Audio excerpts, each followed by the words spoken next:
Start record now. तो चलो, हाय, hello, नमस्ते, गुड आफ्टरनून, कैसे हैं सब लोग? एकदम मस्त।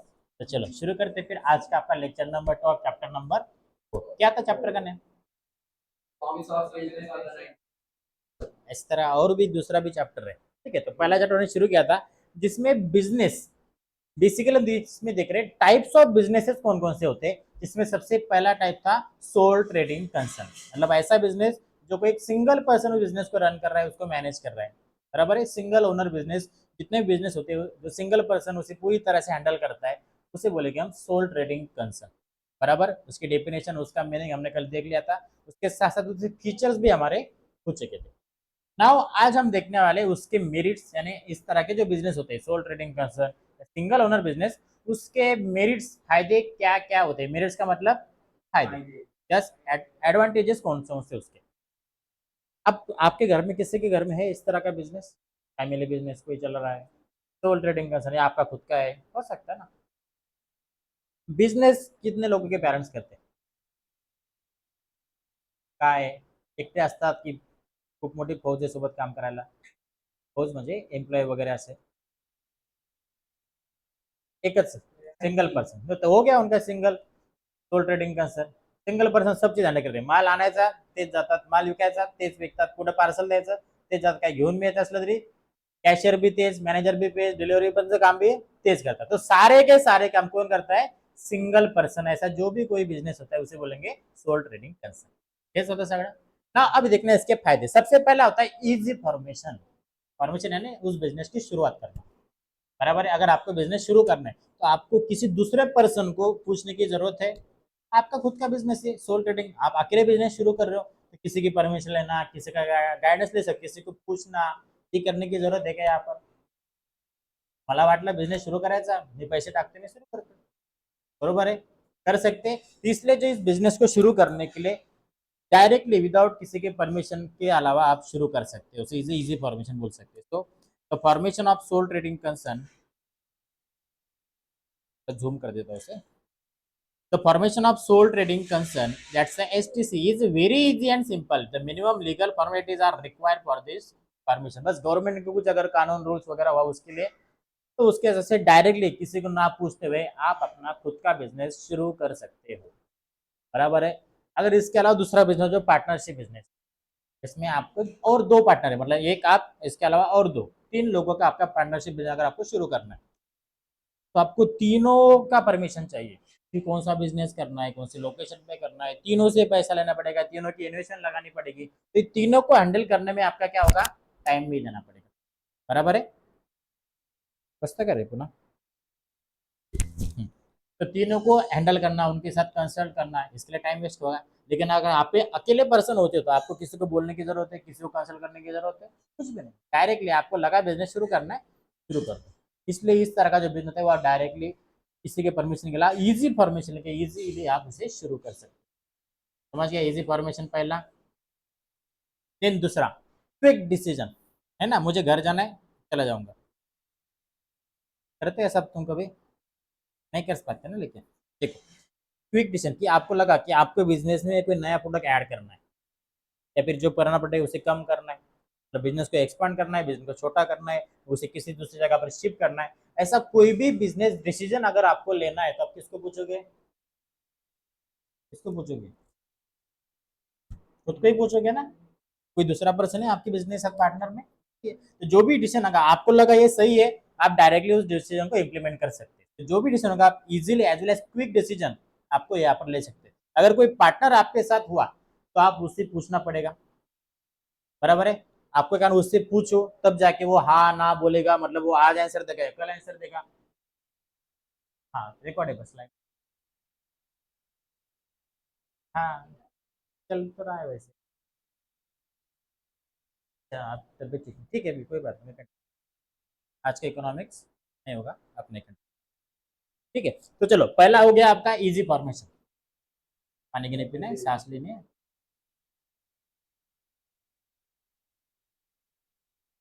तो पहला था अपना इजी फॉर्मेशन कि आपको बिजनेस शुरू करने के लिए जो डिसीजन लेना चाहिए आप क्विक ले सकते हो। बराबर है, किसी को परमिशन की जरूरत नहीं है, किसी को पूछने की, किसी को कंसल्ट करने की जरूरत नहीं। जो टाइम वेस्ट होता है ना बीच में, जब आप किसी को पूछते हो, जब वो डिसीजन लेगा तब जाके उसका इम्प्लीमेंटेशन होगा, इसमें जो टाइम वेस्ट होता है वो टाइम वेस्ट यहाँ पर होने वाला नहीं है, क्योंकि आप अकेले पर्सन हो, आपका पूरा बिजनेस का आप खुद करने वाले हो, तो क्विक डिसीजन आप इजीली और एकदम क्विकली आप ले सकते हो और इसे इंप्लीमेंट भी कर सकते हो। बराबर है। तो ये the sole trader takes quick decision quick business decision and he may और may not to consult anyone, किसी को पूछने की जरूरत ही नहीं है। The sole trader is not answerable to anybody. अगर आपने कुछ डिसीजन भी लिया तो आपको कोई पूछने वाला है कि भाई ये ऐसा क्यों कर रहा है तू करके, किसी को बताना भी है क्या? आपका बिजनेस जो चाहे वो कर सकते हो, दुकान चलाना है चलाओ, बंद करना है बंद करो, है ना? आपका ही दुकान है, आपका ही शॉप है। तो many times the quick decision in business prove to be the very profitable, और कभी कभी ये डिसीजन लेना ही आपके बिजनेस पे ज्यादा इम्पैक्टफुल होता है, का असर ज्यादा होता है। कि मान लो एक दिवाली का सन आने वाला है, दिवाली का फेस्टिवल आने वाला है, तो दिवाली टाइम इस तरह का डेकोरेशन का सामान भी और बेचा जाता है, पर आपको लगा कि आपको सामान आपकी शॉप में रखना चाहिए, बराबर। अगर आपने टाइम टू टाइम वो चीजें अवेलेबल कर दिया, दिवाली के सीजन में उसे बेच सकते हो। लेकिन आपका कोई दूसरा पार्टनर है, आपने उससे पूछा कि भाई इस तरह से हम कुछ नई चीजें अपने बिजनेस में ऐड करना चाहिए कि नहीं चाहिए, फिर वो सोचेगा, 2 दिन लेगा, फिर पैसा अरेंज करेगा, और 3 लेगा, जब तक दिवाली खत्म हो जाए, कुछ फायदा होगा डिसीजन लेने के बाद भी। इसलिए आपको क्विक डिसीजन के लिए सोल ट्रेडिंग करना एक अच्छा है। पहला था इजी फॉर्मेशन, दूसरा था क्विक डिसीजन। नाउ तीसरा है मैक्सिमम सीक्रेसी। देखो कोई भी बिजनेस करो, उस बिजनेस में सीक्रेसी बहुत इंपॉर्टेंट बात होता है। जैसे कि आप प्रॉफिट किस तरह से कमा रहे हो, हर बिजनेस का सीक्रेट होता है ना? कि कहाँ से उनको पैसा कमा रहे हैं, दिखने को कुछ नहीं दिखता है ना? अगर पूछते हो तो बोलते हैं कुछ नहीं पड़ता है बिजनेस में, बस खर्चा पानी निकलता है, फिर भी बिजनेस चलते आ रहा है ना। तो जो बिजनेस की प्राइवेट यानी प्राइवेसी होती है वो एकदम सीक्रेट रहती है, इसके थ्रू जब आपका अकेले का बिजनेस है ना। जितनी भी बिजनेस की इंफॉर्मेशन है किसके पास है? सिंगल पर्सन के पास, जो बिजनेस चला रहा है। किसी दूसरा पर्सन उसमें ऐड है क्या कि जिसको भी बिजनेस की इंफॉर्मेशन पास हो रही है? अगर ये पार्टनर हुआ तो पार्टनर को तो पता नहीं पड़ेगा, और पार्टनर की कोई गारंटी है कि वो बस उसके पास रखेगा, किसी को देगा नहीं? है किसकी गारंटी? खुद की गारंटी खुद ले सकता है, किसी दूसरे पर्सन की गारंटी हम ले सकते हैं क्या?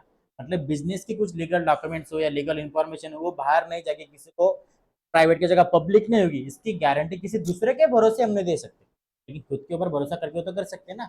इसलिए जो भी बिजनेस की प्राइवेसी हो, प्राइवेसी 100% प्राइवेसी इस तरह के सोल ट्रेडिंग कंसर्न में, सिंगल ओनर बिजनेस में रखी जाती है, क्या रख सकते हैं, बराबर है। जब तक आप खुद नहीं बोलेगे किसी को, तब तक इन्फॉर्मेशन पास होने वाली है क्या? वही यहाँ पर maximum secrecy. The sole trader is a owner and manager. Owner भी होता है, मैनेजर भी वही होता है, दोनों में डिफरेंस पता है? ओनर यानी कि जिसका बिजनेस हो, मैनेजर यानी जैसे कि रिलायंस का मॉल है, क्या मॉलचं, रिलायन्स मॉलचं नाव काय असतं? हां, रिलायन्सच नाव आहे त्याचं. एक मध्ये मध्ये सेंट्रल मॉल था, सेंट्रो मॉल काय रिलायन्सच आहे तो पण. देखो तो मान लो कि रिलायंस, अब ओनर कौन है रिलायंस कंपनी का? अंबानी साहब, बराबर है। लेकिन हर टाइम के अंबानी साहब मैनेज करते क्या सारे बिजनेस को? मैनेजर अलग होते हैं, तो दोनों। अब यहाँ जो सोल ट्रेडिंग कंसर्न है या जो सिंगल ओनर बिजनेस है, उसमें मैनेजर भी वही है और ओनर भी वही है, इसलिए जो भी इंफॉर्मेशन है उसी के पास है। जब तक वो किसी को शेयर नहीं करेगा, किसी को पास नहीं करेगा, तब तक वो इन्फॉर्मेशन मार्केट में लीक नहीं होने वाली। इसलिए ज्यादा से ज्यादा प्राइवेसी जो रखी जाती है वो सिंगल ओनर बिजनेस या सिंगल तरह के ओनर बिजनेस में रखी जाती है। So he may not disclose his business secrets as well as plans with any third person, and there is a no need to publish books of accounts of sole trading concern. So maximum secrecy can be maintained. समझ गए secrecy किस तरह से maintain होती है? संतोष समजते? सोपा आहे part ना, पार्ट खूप सोपा आहे, जे इमॅजिन करून मी तुम्हाला समजून शकतो. देन फोर्थ है डायरेक्ट मोटिवेशन। मोटिवेशन लगता है क्या आपको भी? मोटिवेशन यानी जोश भर दो सबके अंदर, है ना? जोश ही बोल सकते हैं कि नहीं मुझे ये करना है तो बस करना ही है, कैसे भी करके मैं करूंगा ही करूंगा। इस तरह का मोटिवेशन आपको बिजनेस में भी जरूरी होता है कभी कभी। कि मान लो आपने बिजनेस जारवियान कब शुरू किया? जनवरी में शुरू किया। हाँ हर्ष, कब शुरू किया?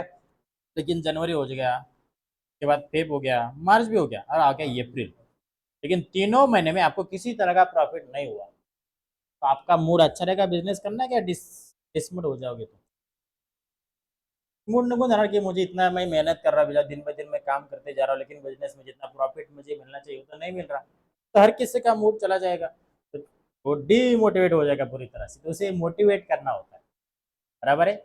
अब ये मोटिवेशन कोई दूसरा देता है उसका लिमिटेड है होता है, पता है ना। अगर आपने कोई अच्छा बड़ा एक वीडियो देखा मोटिवेशन वाला, हमारे टाइम में एक राजेश्वरी क्या नाम, संदीप माहेश्वरी, सॉरी संदीप माहेश्वरी के वीडियो आते थे जब मैं 10-12 में था ना। एकदम उनका वीडियो देखा इतना मोटिवेट हो जाता कि एक दिन बस आज तो मुझे टॉपर ही बनना है, इस तरह का हमारा पावर बन जाता था। अभी आपने भी देखा तो आप भी बन जाओगे उस तरह की, नहीं बस सबसे होशियार इस पूरे कॉलेज में मैं ही हूँ। मैंने स्टडी करी तो पहला नंबर तो मेरा फिक्स ही है, बस मुझे क्या करना पड़ेगा, पढ़ाई करनी पड़ेगी। इतना मुझे मोटिवेशन मिलता था। लेकिन वो कितने टाइम तक टिकता था, बस 1 घंटा 2 घंटा एक दिन, उसके बाद है ना वो किसी दूसरे के ऊपर डिपेंडेंट। लेकिन अगर मैंने खुद को सेल्फ ही मोटिवेटेड किया कि नहीं मुझे पढ़ाई करना, मुझे अच्छे मार्क्स लाना है, तो जब तक मेरा मन है तब तक मैं अच्छे से उसकी पढ़ाई कर सकता हूँ, बराबर। और इस तरह का डायरेक्ट मोटिवेशन मैं खुद ही खुद को दे रहा हूँ ना, तो हो गया डायरेक्ट मोटिवेशन। इस सोल ट्रेडिंग कंसर्न में आप यूज कर सकते हैं। किसी का दूसरे का मतलब हो गया इनडायरेक्ट मोटिवेशन, तो बोल रहा है इसलिए आप सुन रहे हो, वो नहीं बोलेगा तो कुछ नहीं करोगे, इस तरह का। So the sole trader is the owner and manager, he enjoys the whole profit of the business and he has direct motivation to earn more profit. जितना ज्यादा मैं मेरे बिजनेस में काम करूंगा उतना ज्यादा प्रॉफिट किसको मिलता जाएगा, मुझे ही मिलेगा। आज 2 घंटा का मिस्टेक है, 2 घंटे ज्यादा कस्टमर है तो उसका प्रॉफिट भी मुझे मिला। 4 घंटे का मिस्टेक है तो और ज्यादा कस्टमर के, जितना ज्यादा मैं खुद के बिजनेस में टाइम लगा उतना ज्यादा मैं कमाऊंगा, उतना ज्यादा मेरे बिजनेस का प्रॉफिट बढ़ता जाएगा। और बिजनेस सबसे ज्यादा मोटिवेशन किसके थ्रू मिलता है, पैसे के थ्रू, है ना। किसी ने कितने भी बड़ा अच्छा भाषण क्यों ना दो, जब तक आप पैसे का मोटिवेशन सबसे स्ट्रांग मोटिवेशन होता है,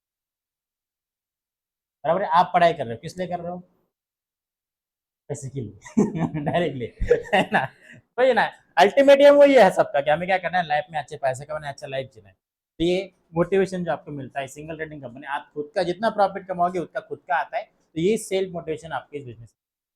अगर ये पार्टनरशिप में बिजनेस हुआ, बस दो पार्टनरशिप, एक अकेले आप हो और एक दूसरा बंदा है, आप ही काम करते जा रहे हो, जितना भी काम करना है सब अकेले आप कर रहे हो, दूसरा पार्टनर कुछ नहीं कर रहा।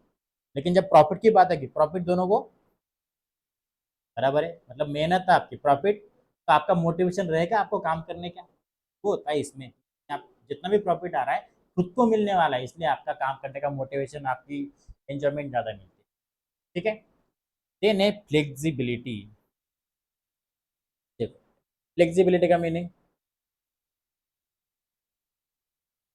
बहुत बार यूज करते हो ना, तो फ्लेक्सिबिलिटी, हाँ यस, कालच ऐकलं होतं तू, कर्सने सांगितलं होतं तुला फ्लेक्सिबिलिटी। देखो वो नहीं, इधर देखो तुम थोड़ा डाइवर्ट हो रहे जा रहे हो टॉपिक बाहर, चलो देखो। बीइंग द ओनली डिसीजन, एक ही पर्सन डिसीजन लेने वाला, so maker of the business as well as sole trader can make quick changes as per the situation. Flexibility यानी जब चाहे तब आप अपने बिजनेस में चेंजेस कर सकते हो, बराबर है। तुझे लगा कि आज मुझे ज्यादा देर तक सोना है, मुझे लेट शॉप, जो भी बिजनेस शुरू करेगा आप कर सकते हो। तुझे लगा ना मुझे आज 12 बजे तक शॉप में रहना है, पूरा काम करके जाना है, कर सकते हो। आपके टाइम पर है ना, बिजनेस किसका है, जब चाहे तब शुरू करो, जब चाहे तब बंद करो, बिजनेस बढ़ाओ बिजनेस छोटा करो, ये सारे के सारे डिसीजन कौन लेने वाला है, मतलब जो भी चेंजेस आपको आपके बिजनेस में करने की इच्छा है वो खुद आप कर सकते हो, बराबर है। सो आपका बिजनेस पूरी तरह से आपके ऊपर डिपेंडेंट है, आप जैसा उसे घुमाओगे जितना उसे करोगे उस तरह से आपका बिजनेस बनता जाएगा। मतलब जितने भी चेंजेस है वो पूरी तरह से आप कर सकते हो। लेकिन अगर ये कोई पार्टनर का बिजनेस हुआ, तो आपके खुद का दिमाग लगाए उसमें कुछ चेंजेस कर सकते हो क्या, जब तक वो पार्टनर हाँ नहीं बोलेगा तब तक आप चेंजेस कर पाओगे क्या, तो उतना फ्लेक्सिबल वो नहीं है, फ्लेक्सिबल है ना चेंजेस करने। तो सोल ट्रेडिंग कंसर या सिंगल ऑन बिजनेस पूरी तरह से फ्लेक्सिबल होता है, आपके ऊपर डिपेंडेंट होता है, जो आप करना चाहोगे वो इजीली उसमें कर सकते हो। तो he can expand is business, business बड़ा करना है कर सकते हो, एज वेल एज ही में change the line of is business की, बिजनेस चेंज करना है कि चलो मैं आज तक पानीपुरी बेच रहा था अब मुझे समोसा बेचना है, कर सकते हो, बराबर है। आपका बिजनेस है, आप ही डिसीजन लेने वाले हो। And he can change is business policies, नहीं मुझे रोज सुबह में 10 बजे खोलना था आज मैं सुबह 7 बजे से खोलूंगा, कर सकते हो। तो इस तरह से आपने बिजनेस में जो भी चेंजेस करना चाहोगे इजीली आप कर सकते हो, तो आपका बिजनेस पूरी तरह से फ्लेक्सिबल होता है। लेकिन ये पार्टनरशिप बिजनेस में इस तरह से इसे नहीं कर सकते। समझ गया फ्लेक्सिबल का मीनिंग, आता सांग काय समजलं, चेंजेस इजी वे में, यस, जो आपको करना चाहते हो वो चेंजेस आप खुद के बिजनेस में कर सकते हो, फ्लेक्सिबिलिटी। देन है लोअर कॉस्ट, कॉस्ट है ना, बिजनेस में क्या लगता है कुछ भी चीज बनाते हैं कॉस्टिंग आता है यानी खर्चा, इजी वे में। So the sole trader is a sole manager of his business, आपका बिजनेस का मैनेजर कौन है, आप ही। कैशियर कौन है, एम्प्लॉय कौन है, डिलीवरी पार्टनर कौन है, ट्रांसपोर्टर कौन है, मतलब 5 लोगों का काम आप इसमें, और एक सेल्समैन भी ऐड हो सकता है। सेल्समैन कौन है, सारे जो 5 लोगों की सैलरी हो किसको जा रही है, अकेले पर्सन। मतलब कॉस्टिंग कितना आ रहा है, वही हो रहा है यहाँ पर। So he controls all the activities of business, he always try to minimise the wastage which results into the lower cost of operation. और जिसमें जितना खर्चा बचाओगे उतना ज्यादा फायदा किसको होने वाला है, आपके बिजनेस को। इस तरह से आप कम से कम खर्च में ज्यादा प्रॉफिट लाने की कोशिश करो। इसलिए सोल ट्रेडिंग कैशन में या सिंगल और बिजनेस में जो कॉस्ट आता है वो एकदम मिनिमम आता है ना। एक ही पर्सन सारी चीजें मैनेज करे, हर पर्सन हर काम के लिए अलग पर्सन लगाना लगाता नहीं, वो एक ही पर्सन सारी चीजें मैनेज करने की वजह से हर किसी को सैलरी देने की जरूरत नहीं है, कुछ पैसे लेने की जरूरत नहीं, जिसकी वजह से जितना भी खर्चा हो रहा है वो बच जाता है, इसलिए लोअर कॉस्ट आता है। समझ लो लोअर कॉस्ट किस तरह। नाउ लास्ट इसका बेनिफिट है इफिशियंसी। अब ये भी वर्ड है ना, बहुत बार यूज करते हैं इफिशियंसी। इफिशियंसी यानी आपकी कैपेसिटी, कैपेसिटी भी बोल सकते हैं इसे, आपकी क्षमता। इस तरह से देखो, a sole trader enjoys the whole profit of his business and he tries to maximize his profit by reducing wastages in the business। जो आपका बिजनेस है आप क्या करोगे, जितना ज्यादा प्रॉफिट लाने की कोशिश करोगे आपका ही फायदा उसमें, इसलिए आप प्रॉफिट किस तरह से बढ़ सकते हैं इसके लिए काम करोगे। बराबर है, किसी तरह से अपना जो वेस्टेज जहां पर ज्यादा एक्स्ट्रा खर्चा हो रहा है तो एक्स्ट्रा खर्चा कम जितना करोगे उतना ज्यादा आपका प्रॉफिट भी इंक्रीज होता जाएगा। बराबर है, तो आप क्या करोगे, किसी तरह से मुझे वेस्टेज कम करना है, मेरा खर्चा कम करना है, इसलिए काम करोगे।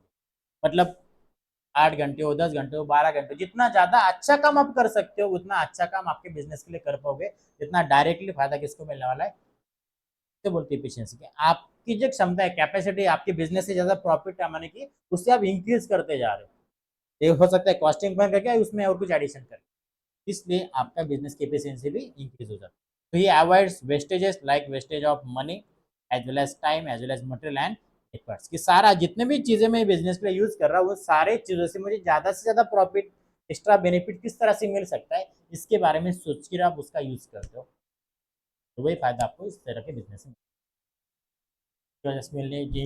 आपकी इफिशियंसी जो कैपेसिटी वो इंक्रीज हो जाती है। समझ लो, पानी की बोतल दे देगा बगैर। क्लियर हो गया, सारे के सारे लगता है सारे बेनिफिट से कुछ नुकसान वाली चीजें है क्या इसमें, कुछ भी नहीं ना। सबसे पहला क्या था, इजी फॉर्मेशन, क्विकली आपको लगा बिजनेस शुरू करना है आप कर सकते हो। दूसरा क्या था, क्विक डिसीजन, जो भी डिसीजन आपको लेना है डायरेक्टली विदाउट किसी को ना पूछते हुए आप खुद का डिसीजन खुद ले सकते हो। देन थर्ड है मैक्सिमम सीक्रेसी, कि आपके बिजनेस की जो भी सीक्रेट इन्फॉर्मेशन है, कुछ चीजें डॉक्यूमेंट है आपके पास ही रहेगी, वो किसी को शेयर करने की जरूरत नहीं, इसलिए सीक्रेसी बनी रहेगी। देन है डायरेक्ट मोटिवेशन, जितना ज्यादा आप पैसा कमाओगे वो सारा का सारा पैसा किसको मिलने वाला है, आपको। डायरेक्ट मोटिवेशन है कि जितना आप काम करो उतना ज्यादा पैसा कमाओ, पूरा प्रॉफिट आपका ही होगा। देन फ्लेक्सिबिलिटी, आपके हिसाब से आप अपने बिजनेस में चेंजेस कर सकते हो, बिजनेस बड़ा करना है, छोटा करना है, नया कुछ एडिशन करना है, कुछ निकालना है, जो भी डिसीजन है आप खुद ले सकते हो, इसलिए आपका बिजनेस पूरी तरह से फ्लेक्सिबल होता है। देन लोअर कास्ट, कि एक ही पर्सन सारे काम करता है, इसकी वजह से किसी को सैलरी देने की जरूरत नहीं, ना एक्स्ट्रा खर्चा करने की जरूरत है, तो कम कॉस्टिंग में आपका बिजनेस चल जाता है। एंड लास्ट इफिशियंसी, कि आप ज्यादा से ज्यादा काम किससे करते हो कि आपका बिजनेस का प्रॉफिट बढ़ सके, तो इस सारे के सारी चीजों का आप इफिशियंटली प्रॉपर तरीके से उसके यूज करते हैं, जिसकी वजह से आपका प्रॉफिट और बिजनेस दोनों बढ़े। समझ गए, तो ये थे इसके बेनिफिट्स या फिर मेरिट्स। नाउ सेकंड है डिमेरिट्स। डिमेरिट्स यानी नुकसान करने वाली चीजें आज भी जिसकी वजह से आपको नुकसान हो सकता है। चलो बोलो। अब जो हमने बिजनेस शुरू किया था इजी फॉर्मेशन, किसी को परमिशन की जरूरत नहीं थी, लेकिन जब हम बिजनेस शुरू करना है तो अपनी एक लिमिट है ना, उतना ही अमाउंट ऑफ पैसा हम बिजनेस में डाल सकते हैं। तो मान लो मेरे पास 1 लाख रुपए, उतना ही अमाउंट मैं बिजनेस में डाल सकता हूँ।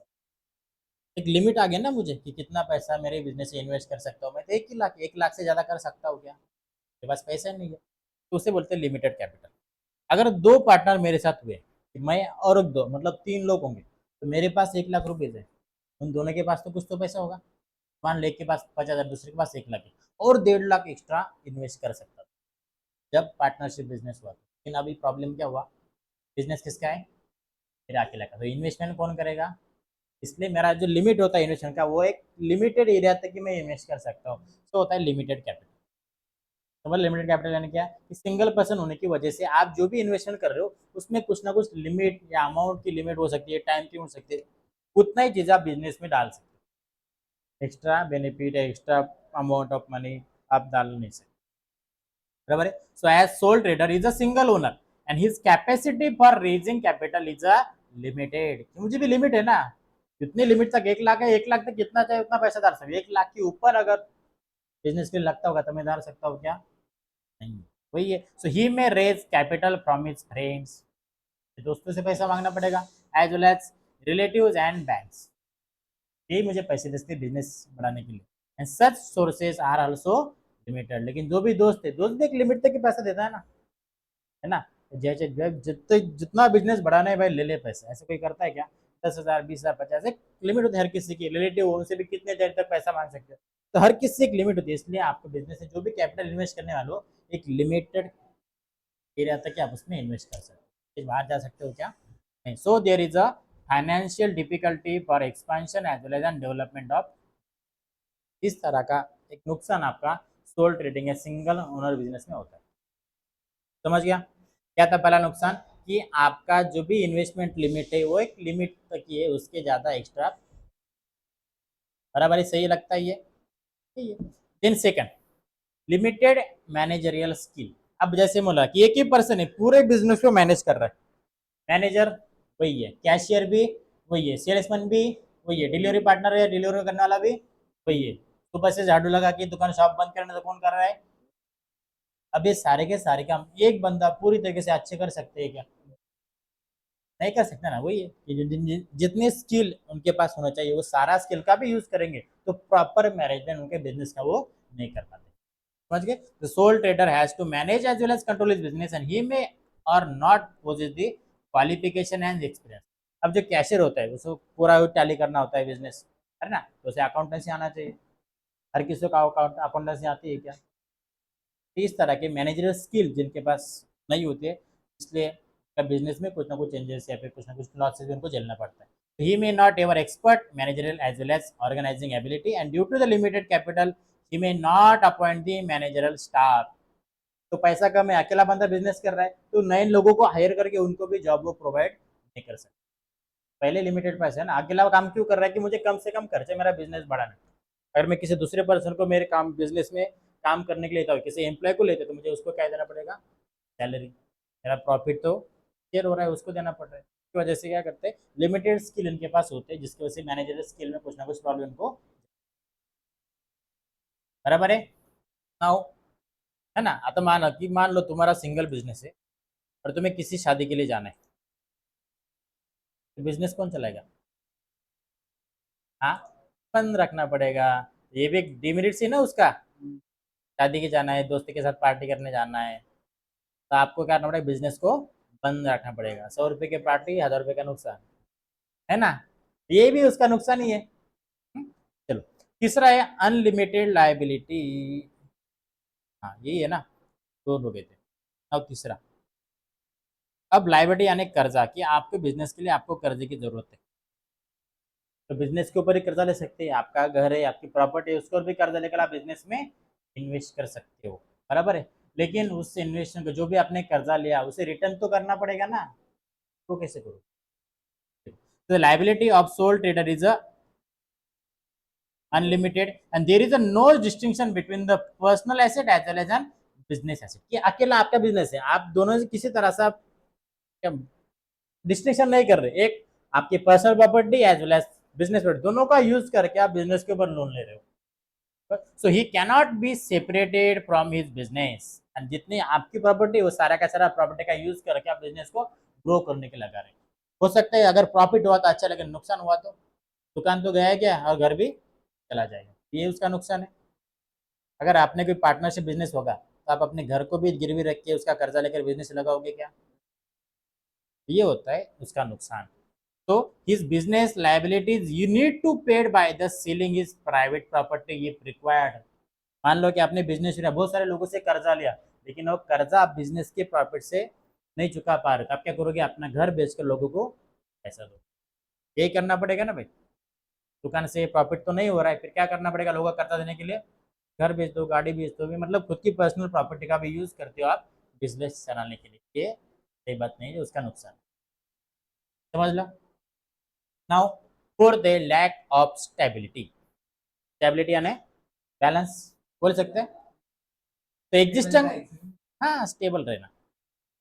Now the existence of sole trading concern is totally dependent on the existence of sole trader, कि जो पर्सन उस बिजनेस को चला रहा है पूरी तरह से वो सारा का सारा बिजनेस उसी एक ही पर्सन के ऊपर डिपेंडेंट है।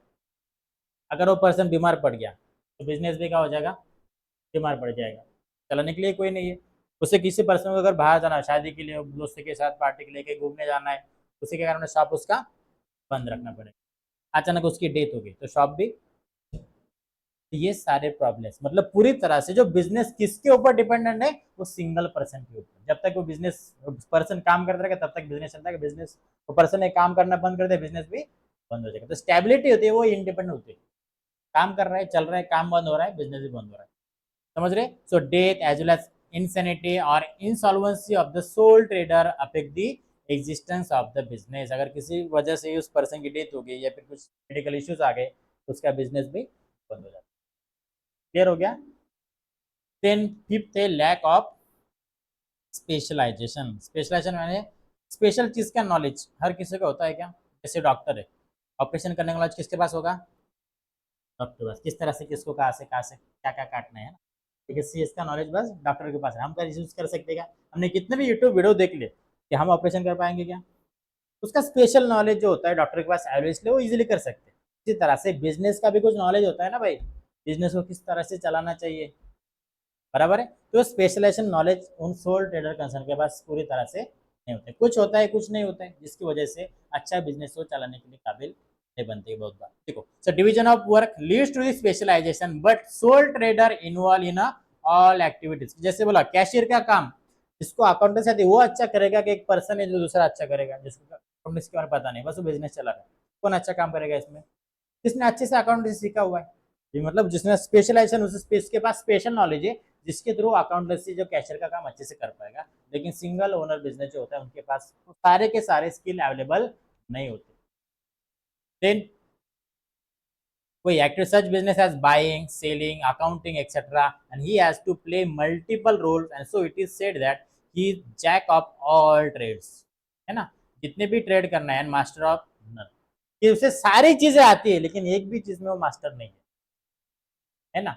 इस तरह का जो पर्सन होता है उसे बोलते हैं सोल, सोल ट्रेडिंग पर्सन है, सिंगल ओनर बिजनेस। समझ गए क्या कहने का मतलब है, कि आप करते हो सारे काम लेकिन एक भी काम आपका पूरी तरह से 100% ठीक ठाक नहीं होता, बस नॉर्मल करने के लिए किसी तरह से बिजनेस चलाना है, इसलिए आप करते जा रहे हो कि बिजनेस बंद तो नहीं करना है, कंटिन्यू तो चलाना है, इसलिए काम कर रहे हो। स्पेशलाइजेशन आप किसी एक चीज में आपका स्पेशलाइजेशन है क्या इसमें, तो ये इसमें एक डिमेरिट्स है। एंड देन लास्ट है not suitable for the large scale operation, कि चलो आपको मान लो कि अभी आपको आपका बिजनेस बढ़ाना है, तो हर पर्सन की एक लिमिट होती है, उसी लिमिट तक वो काम कर पाता है, बराबर है। मतलब सिंगल पर्सन अकेले बिजनेस बड़ा बढ़ के कितना बढ़ा पाएगा, कुछ तो लिमिट्स उसे आएंगे, कभी ना कभी उसे एम्प्लॉय को तो साथ लेना पड़ेगा, किसी दूसरे पर्सन को साथ लेना पड़ेगा। इसलिए अगर आपको बिजनेस बढ़ाना है तो वो अकेला पर्सन पूरी तरीके से बिजनेस को इजीली नहीं बढ़ा सकता।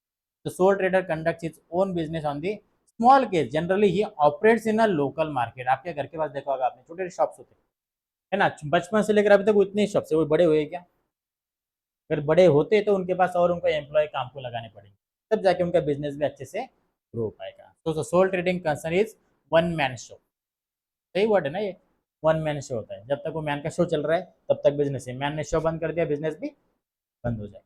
तो the business cannot be extended beyond a certain limit and sole trading concern is not suitable for the large scale. मतलब लगता है कि आपका बिजनेस और जल्दी से ग्रो करना चाहिए तो आपको सोल ट्रेडिंग कंसर्न से थोड़ा बाहर आके अलग तरीके से बिजनेस करना। समझ गए। तो ये कुछ लिमिटेशन से या फिर कुछ डिमेरिट से आपके सोल ट्रेडिंग बिजनेस या सिंगल ओनर बिजनेस। समझ गए क्या क्या देखा, फिर हमने कल देखा था इसका डेफिनेशन, सोल ट्रेडिंग कंसर्न यानी सिंगल ओनर बिजनेस, देन उसके देखे फीचर्स, आज हमने देखा उसके मेरिट्स एंड डिमेरिट्स। क्लियर है सारे के सारे, कुछ डाउट एक बार जस्ट रीचेक कर लो, और कुछ भी डाउट है तो मुझे पूछो,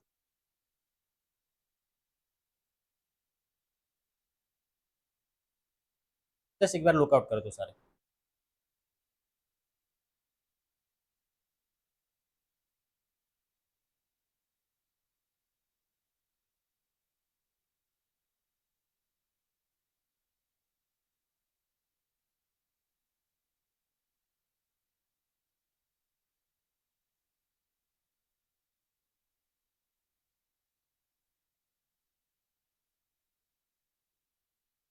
क्लियर है सब? नहीं कुछ ऐसा डाउट जो पूछना चाहिए आपको? नाउ अब दूसरा एक टाइप ऑफ बैंक ने बिजनेस है, वो होता है पार्टनरशिप बिजनेस। अब मैंने जब सोल ट्रेडिंग आपको पढ़ा था इसमें बहुत बार मैंने पार्टनरशिप बिजनेस पार्टनर्स का यूज किया। अब एक्चुअल पार्टनरशिप यानी क्या? पार्टनरशिप के भी बहुत सारे टाइप्स होते हैं, देखा होगा, सुना होगा आपने। एक होता है कि जो इन्वेस्टमेंट के लिए मदद करता है, वो काम कुछ नहीं करता, बस ये पैसा चाहिए मैं दे दूंगा, लेकिन मैं बिजनेस में आके काम नहीं करने वाला। इस तरह के भी पार्टनर्स होते हैं। कुछ बोलते हैं भाई मेरे पास पैसा नहीं, लेकिन जितना टाइम चाहे मैं तेरे साथ आके काम कर सकता हूँ। इस टाइप के बिजनेस होते हैं। कुछ बोलते हैं भाई पार्ट टाइम, मैं कभी आऊंगा काम करूंगा, कभी नहीं आऊंगा तुझे करना पड़ेगा। होते हैं ना ऐसे तरह के से। अब देखना कि व्हाट इज माई पार्टनरशिप। आपको क्या क्या पता है इसके बारे में? पार्टनरशिप यानी पार्टनर्स होते, पार्टनर्स के बारे में पता होगा, लेकिन अब पार्टनरशिप बिजनेस की बात हो रही है तो उसके बारे में पता। हर बार वही होता है क्या? 50-50% होता है क्या? चेंज भी हो सकता है। मतलब जितना उसका इन्वेस्टमेंट है, जिसका उतना इन्वॉल्वमेंट है, उसके ऊपर वो डिपेंडेंट हो सकता है। अगर ज़्यादा पैसा दिया तो ज़्यादा प्रॉफिट मिला, कम पैसा दिया तो कम मिल भी सकता है। देन और कितने लोग हो सकते हैं एट अ टाइम, कितने पार्टनर्स बन के बिजनेस बन सकता है? बहुत सारे। तो एक नंबर होगा ना, कुछ 10, 20, 50, 60 पर कितने लोगों को मिलके, हाँ, तो एक मैक्सिमम नंबर उसका 50 है, 50। क्या? अगर 50 से ज़्यादा लोग हो गए तो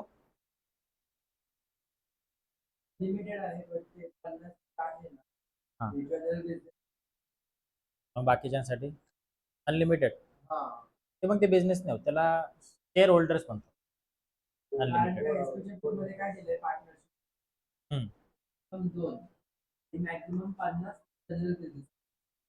जनरल जनरल नसणारे बिझनेस कोणते याचे डेफिनेशन दिले त्याच्यात? जनरल बिझनेस म्हणजे कोणतं? जसे मी किराणा शॉप टाकला, ग्रोसरी शॉप, तो कोणता बिझनेस? जनरल झाला की नाही झाला? 50 लोक आहे माझ्यासोबत, 50 लाखांचा पार्टनरशिप, 51 लोक झाले तर? नहीं नहीं, तुम्हारे विचारते मैं। देखो क्या होता है कि जब तक 50 लोग हैं तो पार्टनरशिप बिजनेस बोला जाता है, लेकिन जब 50 की ऊपर हो जाते हैं तो उनको शेयर होल्डर्स बोलना पड़ता है। तो फिर शेयर होल्डर्स कितने भी लोगों को आप उसे अटैच कर सकते हो, कि जितना आपका इन्वेस्टमेंट होगा उसके साथ साथ आपका प्रॉफिट भी फिर शेयर होता जाएगा। होता है ना, आईपीओ लॉन्च करते लोग, ते विचारा ना, का जनरल बिझनेस म्हणजे कोणते बिझनेस दाखवते? The number of partners minimum 2 and maximum unlimited. हे लिमिटेड लायबिलिटी पार्टनरशिप होते, cooperative.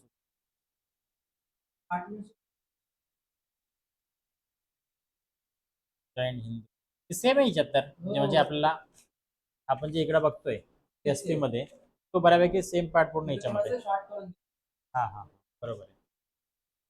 Maximum 50 for general businesses. देखो अब चलो शुरू करना है पार्टनरशिप, इसका डेफिनेशन देखते हैं आज, बाकी कुछ पार्ट्स को कल देखेंगे।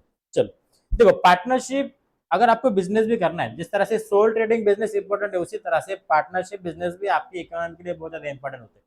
हर टाइम खुद का इन्वेस्टमेंट सिंगल पर्सन करके बिजनेस तो शुरू नहीं कर पाएगा ना, बराबर है। एक पर्सन बिजनेस में इन्वेस्टमेंट करके कितना करेगा? एक लिमिट आती है, उस लिमिट को अगर आपको इंक्रीज करना है तो किसी तो भी दूसरे पर्सन को आपको बिजनेस के लिए साथ में लेना पड़ेगा, तब जाके वो बन जाएगा पार्टनरशिप। समझ के? सो partnership is an important component of the private sector organization. So partnership form of organization evolved because of the limitations on the capital raising capacity. तभी मैंने बोला हर पर्सन की कैपेसिटी होती है, एक लिमिट होती है, उतनी लिमिट तक वो बिजनेस को इंक्रीज कर सकते हैं, लेकिन उसी लिमिट के बाहर जाना पड़ेगा तो किसी दूसरे पर्सन को उसे साथ लेके बिजनेस को बढ़ाना पड़ता है, और दूसरे पर्सन को साथ लेना मतलब ये partnership. So the need of adding more individuals in a business arises due to the expansion of existing proprietary as well as concern at the next level. So addition as well as admission of new individual into the existing business gives the birth to the partnership.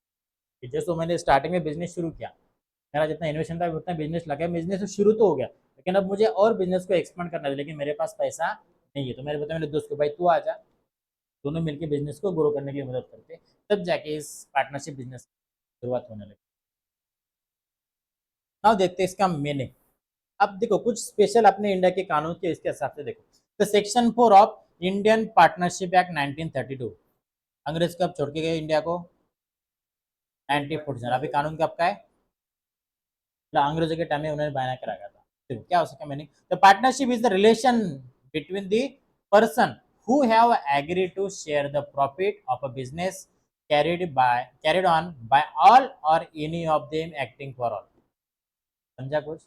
अंग्रेजी के time की language है उनकी, अपनी Indian language नहीं, British language जो कि English है ना। देखो इजी थोड़ा पार्ट, पहला देखो पहला part, partnership is a relationship between the persons, एक पर्सन के बीच में, कौन से पर्सन, हु हैव एग्रीड, जो उस तरह को एग्री करेगा किसके लिए, लेकिन टू शेयर द प्रॉफिट, कि ऐसा जो भी पर्सन कि अपने बिजनेस का प्रॉफिट शेयर करने के लिए एग्री करेगा, उन दोनों के बीच में का जो भी एग्रीमेंट है उसे बोलेंगे पार्टनरशिप, है ना। एक रिटर्न बॉन्ड होता है किसी पार्टनरशिप बने जाते हैं, होते हैं कुछ रिलेशन अगर अच्छे तो रिटर्न नहीं भी देते, लेकिन ज़्यादातर लोग रिटर्न में भरोसा करते हैं, अगर अचानक से उसका मन बदल गया तो, है ना, 20% बोला था लेकिन 30% मांगने लगा तो होना चाहिए।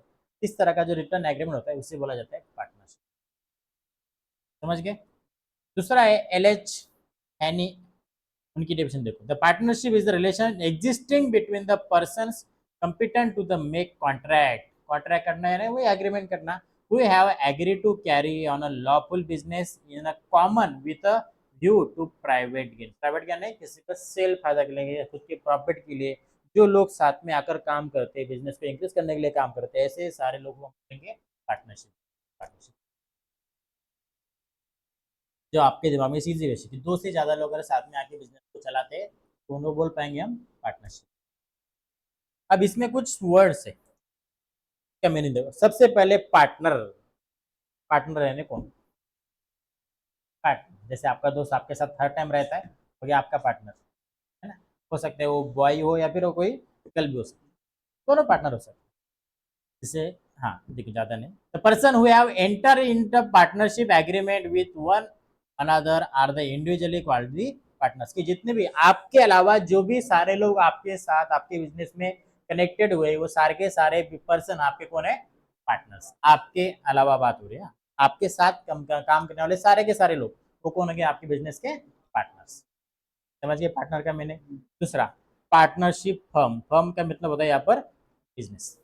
So the person who have enter into the partnership with one another are collectively called the firm, है ना, कि जो सारे लोग मिलके आप एक जो बिजनेस चला रहे हो उस बिजनेस को आप बोलेंगे पार्टनरशिप। दो से ज्यादा लोग जो भी बिजनेस को चला रहे हैं साथ में मिलकर उस बिजनेस को बोलेंगे पार्टनरशिप।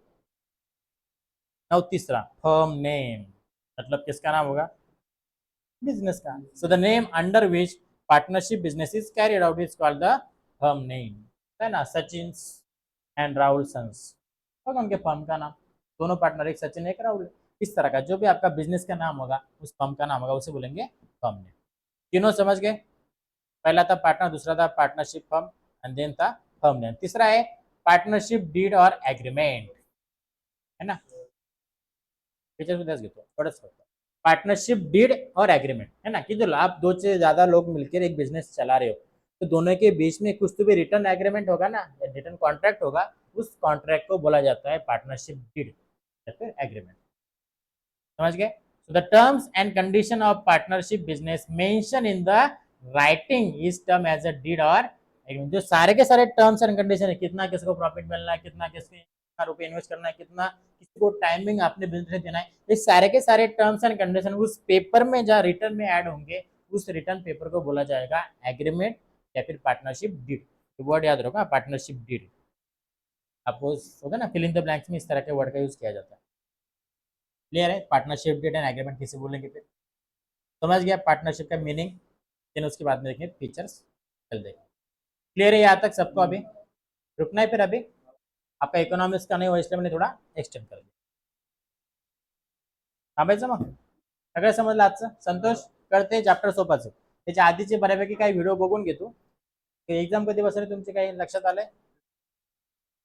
संतोषला माहिती आहे का? चलो मैं स्टॉप कर